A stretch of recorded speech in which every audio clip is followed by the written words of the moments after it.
morning students, I'm your English teacher for class 4 and today I'm going to teach you about the sentence, types of sentences and then parts of sentences. First of all, we will discuss about the sentence. A group of words that makes complete sense is called a sentence. अल्फाज का ऐसा मजमुआ जिससे आपको कोई भी बात पूरी तरह समझ में आ जाए वो सेंटेंस कहलाता है, जिसमें हम अपनी एक्सप्रेस करते हैं अपनी फीलिंग्स को, अपने थॉट्स को और अपनी कोई भी इंफॉर्मेशन हम देते हैं इस सेंटेंस में और जिससे हम अंडरस्टैंड कर सकें कि ये कंप्लीट सेंटेंस है, मीनिंग्स उसके जो हो हम अंडरस्टैंड कर सकें। दैट मीन्स ये आपका एक कंप्लीट सेंटेंस है और सेंटेंस हमेशा स्टार्ट होता है from the capital letter. Okay students, इसको सेंटेंस को उर्दू में जुमला कहते हैं। अब now we have types of sentences and we will discuss about the statement means assertive sentences, next one interrogative sentences, imperative sentences and then in the last we will discuss about the exclamatory sentences. So first of all we will discuss about the statement या assertive sentences.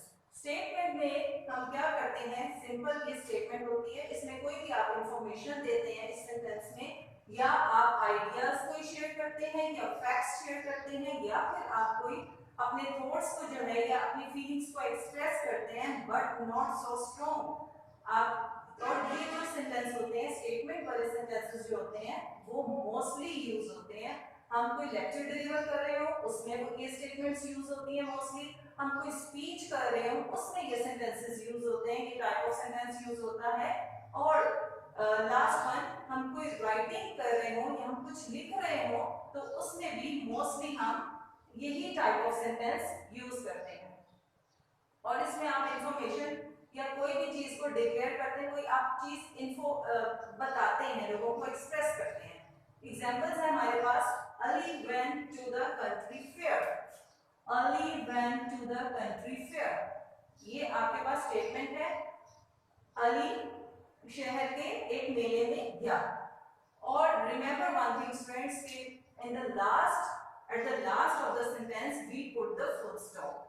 ठीक है, इस statement कोई भी आपकी statement है assertive sentence है तो उसके लास्ट में आप फुल स्टॉप जरूर पुट करते हैं और जो सेंटेंस स्टार्ट होता है वो from the capital letter start होता है हमेशा। एक और एग्जांपल देख लेते हैं, he plays cricket, he plays cricket, वो क्रिकेट खेलता है। ये भी आपको इंफॉर्मेशन दी है और बताया है कि वो क्रिकेट खेलता है, ये सिंपल सेंटेंस है और लास्ट में हमने फुल स्टॉप पुट कर दिया। ओके, नेक्स्ट वन आ जाता है आपका इंटरोगेटिव सेंटेंस।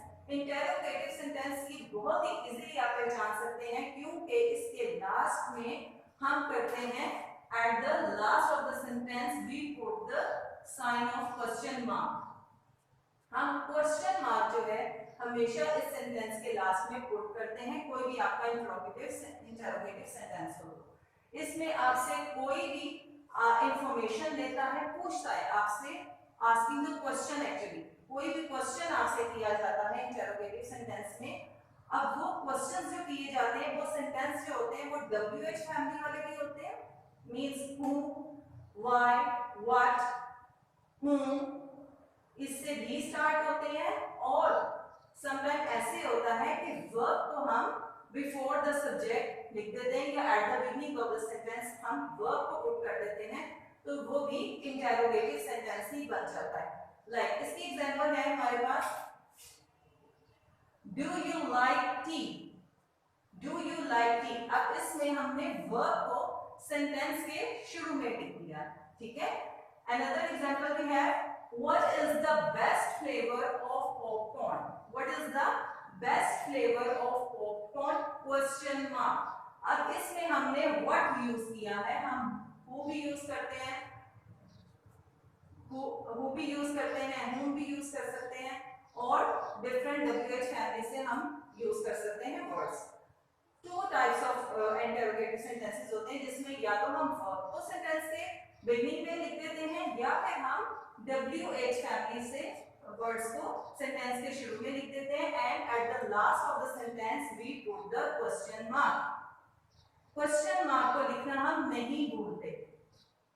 तो ये हमारे इंटरोगेटिव सेंटेंसेस होते हैं।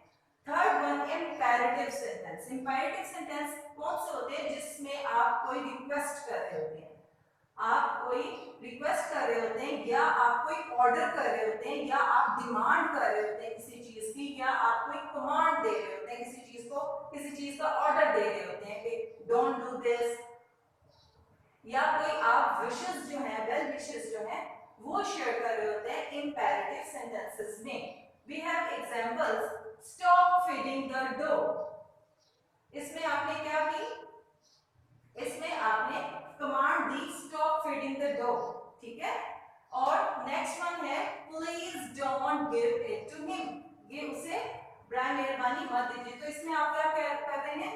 रिक्वेस्ट कर रहे हैं। प्लीज आ गया तो इसमें आप क्या कर रहे हैं? रिक्वेस्ट कर रहे हैं। इंपेरेटिव सेंटेंसेस में आप कोई रिक्वेस्ट करते हैं, I am repeating my words, request करते हैं, कोई डिमांड करते हैं, या कोई कमांड देते हैं, कोई ऑर्डर देते हैं, या आप विशेस जो है वो शेयर करते हैं in these sentences. Last one, exclamatory sentence. Exclamatory sentence में हम क्या करते हैं? हमारी बहुत ही स्ट्रॉन्ग फीलिंग होती है, फीलिंग्स को एक्सप्रेस करते हैं, बिल्कुल हम करते हैं, लेकिन स्टेटमेंट में करते हैं जिसमें हम इंफॉर्मेशन को भी शेयर करते हैं, लेकिन इसमें हमारी जो है स्ट्रॉन्ग फीलिंग होती है, स्ट्रॉन्ग फीलिंग होती है। और मोस्टली ये सेंटेंसेस इनकम्प्लीट होते हैं, कंप्लीट नहीं होते, समटाइम इनकी सेंस पूरी तरह हमें समझ में नहीं आ रही होती, और इनमें सडन इमोशंस भी होते हैं। कोई आपको एक्साइटमेंट हो गई तो आपने कहा हुर्रा, या आपको कोई भी अफसोस है, या कोई ऐसी बुरी बात हो गई तो आपने कहा अलास या ओह। तो दीज आर एक्सक्लेमेटरी, ये सारे जो है सेंटेंसेस जो हैं एक्सक्लेमेटरी सेंटेंसेस हैं, जिसमें आपके वर्ड्स मोस्टली यूज करते हैं, बट इसमें हम पूरी बात को अंडरस्टैंड नहीं कर पाते। Examples we have, that movie was so bad, exclamatory sign, don't forget to put the exclamatory sign at the last of the sentence। एक और एग्जांपल है हमारे पास, what a beautiful flower this is, कितना खूबसूरत flower है ये। इसमें भी आपने लास्ट में एक्सक्लेमेटरी साइन डाला, और ये आपकी एक्साइटमेंट को शो कर रहा है, जिससे आप हैप्पी हुए हैं, ये आपकी हैप्पीनेस को शो कर रहा है, जिससे आप हैप्पी हुए हैं, और इसमें आपने अपने एक इमोशन को शो किया है जो कि अच्छा नहीं है। फीलिंग्स को जरूर आप एक्सप्रेस करते हैं, इमोशंस आपके होते हैं, लेकिन सडन होते हैं, स्ट्रॉन्ग होते हैं, और इंटेंसिव होते हैं। Now we will discuss about the parts of sentence। we have two parts of sentence। हर जुमले के दो हिस्से होते हैं, okay. Number one is subject and number two is predicate. Number one subject and number two is predicate. Now what is subject? Subject वो होता है जिसमें आप बता रहे होते हैं अबाउट पर्सन, प्लेस और थिंग, उस वो जो भी अपने बारे में कहता है या बताता है, उसको आप बयान कर रहे होते हैं। Subject actually someone is doing something, जो कोई काम कर रहा होता है, जो कुछ कर रहा होता है। Like for example, he is going to school. अब students the question is who is going to school, okay. तो he is going to school, ये काम कर रहा है, इस पर्सन की बात हो रही है, तो that is a subject. And subject जो हमेशा है हम at the beginning of the sentence लिखते हैं, understand. Next one is predicate. Predicate वो होता है जिसमें आपका रिमेनिंग सारा सेंटेंस आ जाता है। फर्स्ट आपका जो होगा वर्ड जो काम कर रहा है, जिसके बारे में बात हो रही है, वो आपका कहलाएगा सब्जेक्ट, और बाकी रिमेनिंग सेंटेंस जो है उसे हम कहेंगे predicate, okay. One more thing, एक आपने चीज हमेशा याद रखनी है, प्रेडिकेट में वर्ब्स हम यूज करते हैं, हमेशा प्रेडिकेट एज अ वर्ब, उसमें वर्ब जरूर होता है। For example, the frog caught a fly, the frog is a subject, ठीक है। इसके बारे में क्या बात हो रही है, इसने क्या किया है, caught a fly, ठीक है, ये आपका है प्रेडिकेट जिसमें वर्ब भी आपने यूज किया, and this is your subject. Another example में है my mother wears beautiful clothes. My mother is a subject and the remaining sentence my mother के बारे में बात क्या हो रही है, वेयर्स ब्यूटीफुल क्लॉथ्स, तो that is predicate. Okay students, in this lecture we have discussed, हमने क्या डिस्कस किया, about the sentence, types of sentences and then parts of sentences। और अब हम करते हैं students, please open your grammar and more books. Please students open your grammar and more books. Students open the book, page number grammar and more and page number 3। We have discussed about the sentence. Now we solve the exercise. A part, arrange these words alphabetically and read them. What did you notice?